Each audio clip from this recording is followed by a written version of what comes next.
Back in April, the Lunduke Journal broke the story of IBM ditching DEI policies company-wide, including at their subsidiary Red Hat. We got a whole bunch of leaks from all sorts of whistleblowers, and it was crazy. It was an absolutely crazy news story.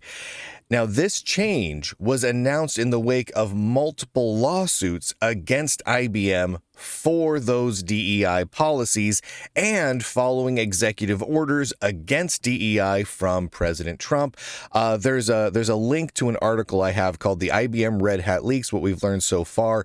That is a timeline of all of the leaks from numerous whistleblowers. There's leaked videos and PowerPoint presentations and emails and Slack conversations and what's happened with a bunch of lawsuits. I've linked to it in this article, which I've linked to wherever you're getting this particular show. I recommend checking it out. There's just a ton of information in there.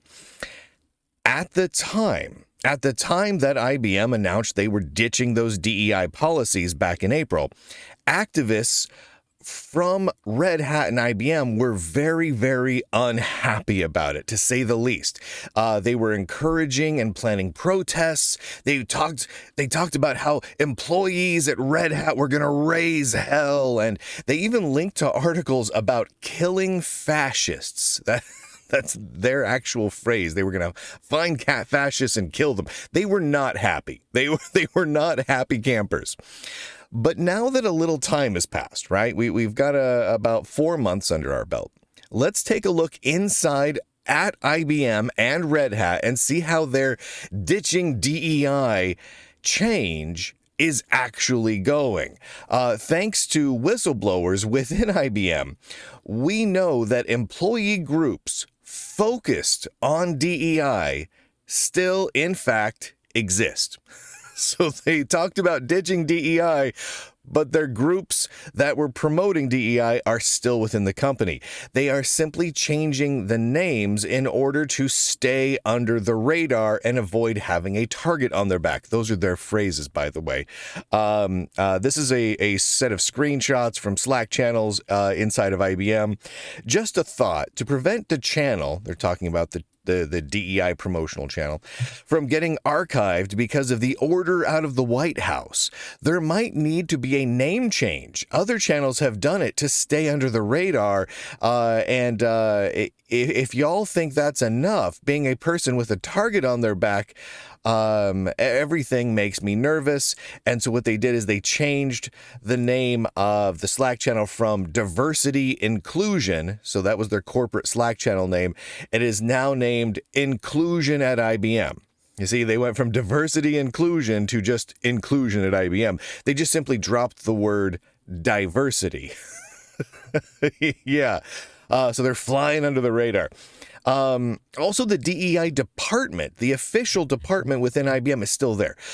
Employees are using that IBM DEI Slack channel to clarify to other employees the corporate changes to DEI policy, which again, thanks to whistleblowers, we have screenshots of. Thank you to all the whistleblowers who send in these screenshots, by the way.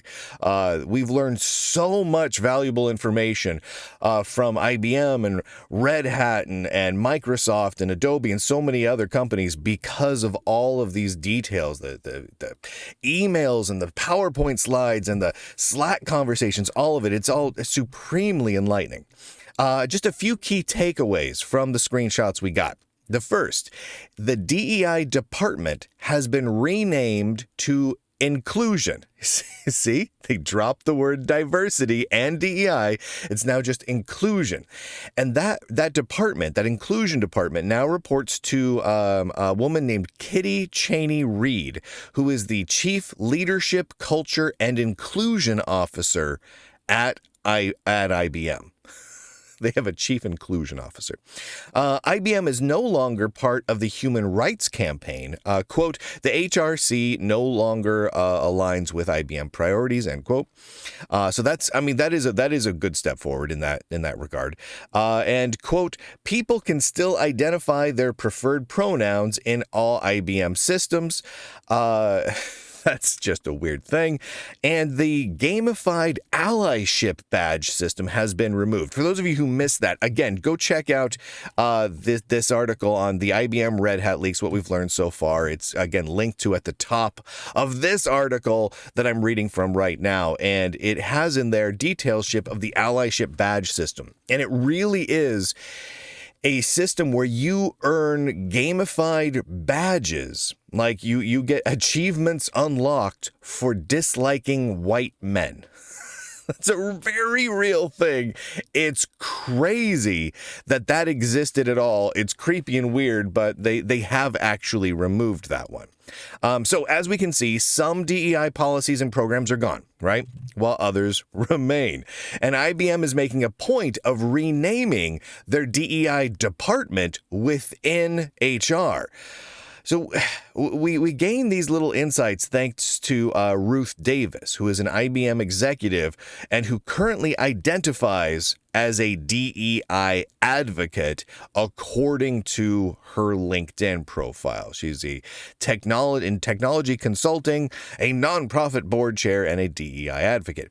And these clarifications were published to the internal inclusion Slack channel within IBM by a current member of the IBM HR team who was originally hired as a diversity and inclusion intern some 4-ish years back.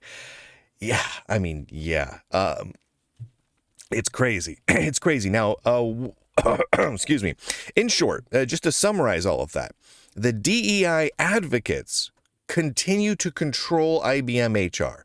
That's kind of the takeaway there, right? We're getting all of this information from people who literally identify as DEI advocates, and they're controlling the human resources inside IBM and Red Hat. And their DEI departments continue to exist just under a different name.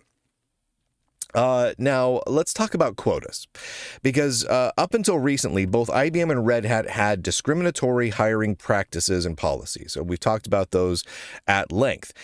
Specifically, those were including sex and skin color quotas, and even rewards for executives for hiring fewer white men, which is wildly illegal. And both IBM and Red Hat have multiple lawsuits going against them right now. I continue to follow those, and both IBM and Red Hat are dragging their feet as best they can, but they're pretty significant lawsuits.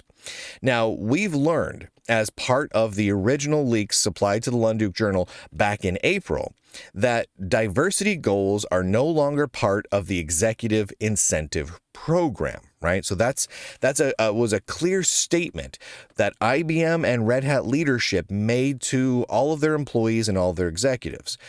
And what that really was executives and management were given bonuses if they hired fewer white men. That was a very real thing. So if they hired fewer people that effectively ticked off the diversity quota checkboxes, right? Not LGBT, not BIPOC and various other groups. But if it was just like a straight white guy, then you lose out on those bonuses. You actually got paid less. In fact, the CEO of IBM is on video admitting that they've actually fired people, managers, executives, for hiring too many white people. It's crazy, right? So this all begs the question.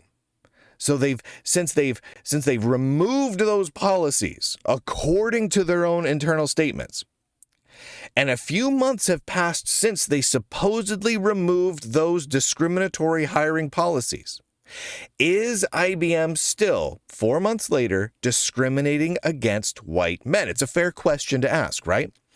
Well, getting hard numbers on the demographics of new IBM and Red Hat employees is not likely going to happen for some time. Finding out those exact numbers is going to be really hard to get into. Possibly, it might never be easy to get those exact numbers at this point. But Here's a picture. I'm going to show you a picture that was posted yesterday of new Red Hat interns. And again, Red Hat is a part of IBM. It's all the same company. And this picture I'm going to show you right now if you're watching the video version. If not, go click the link so you can see it. This might give us some indication of where things are heading. This was a post on LinkedIn, and I've even linked to it so you can go see it yourself.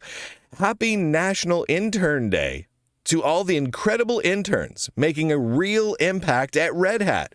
We are so proud to see your fresh perspectives, innovative ideas, and dedication in action. You're not just learning, you're helping shape the future of open source. Okay, great. Well, let's see what that future of open source looks like.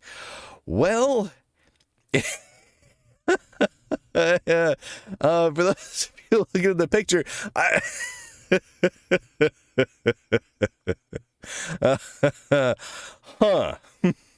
So finding the white guys in this photo of Red Hat interns isn't quite as challenging as a round of Where's Waldo, but it's close. There's a couple of white guys. It's mostly not white guys. It's mostly ladies. I like ladies. That's fine. A lot of people who are not white guys. Now, for me, I mean, white guys way lower than their percentage of the population or whatever. Now, here's the thing. For me personally, I truly don't care what the demographic ratios are of employees and interns within a company. I don't care. I really don't care. Hire the best people for the job, regardless of their sex or their ethnicity or their gender identity. I don't care.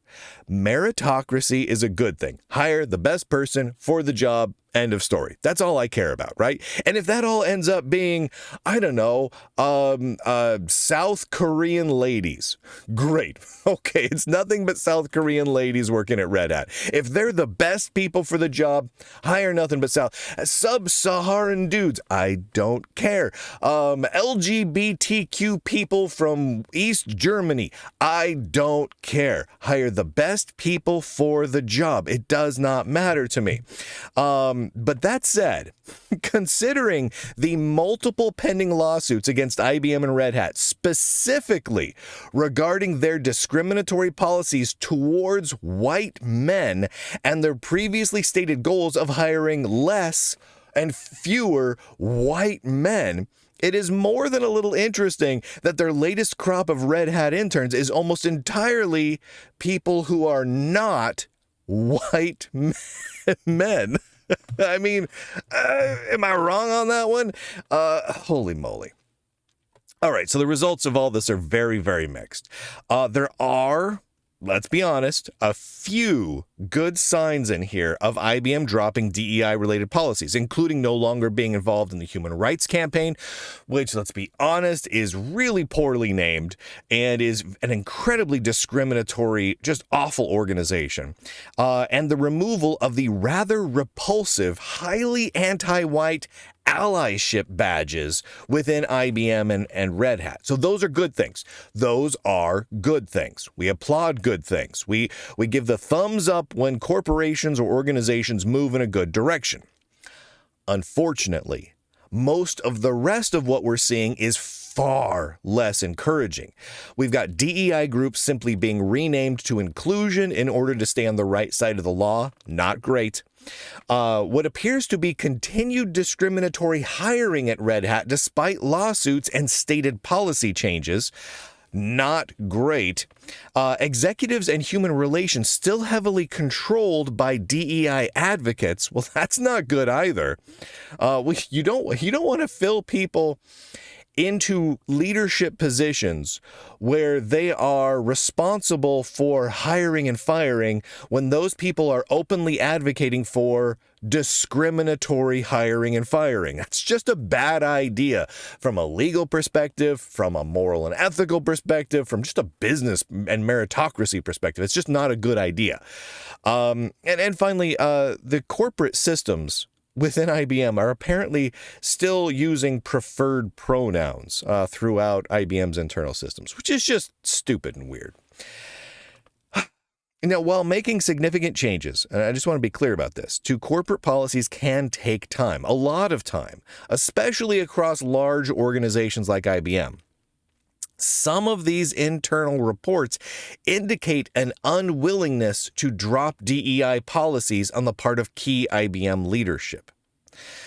The Lunduke Journal will continue keeping tabs on both IBM and Red Hat, and any employees looking to become whistleblowers can find resources at Lunduke.com. If you can go to Lunduke.com, scroll to the bottom. There's a how to become a tech whistleblower link over there, as well as email addresses where you can just contact the Lunduke Journal directly.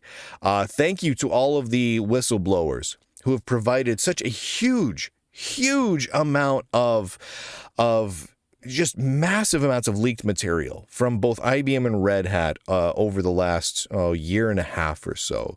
Videos and PowerPoint slides and emails and Slack channels and it's had a real distinct impact, and I really appreciate it. I appreciate it because it's doing good things in the computer industry. It's making a real legitimate change. And sunlight is, without a doubt, the best disinfectant. When things are going wrong inside a foundation, a project, a big tech company, getting it out there in the public so it gets some sunlight on it is the best way to resolve most of these sorts of issues. And so kudos to the brave whistleblowers who have come forward with all that information. And to all the subscribers of the Lunduke Journal, it's all up there at Lunduke.com. And with that, ladies and gentlemen, boys and girls, nerds and nerdettes, across the inner tubes, I do declare, end broadcast.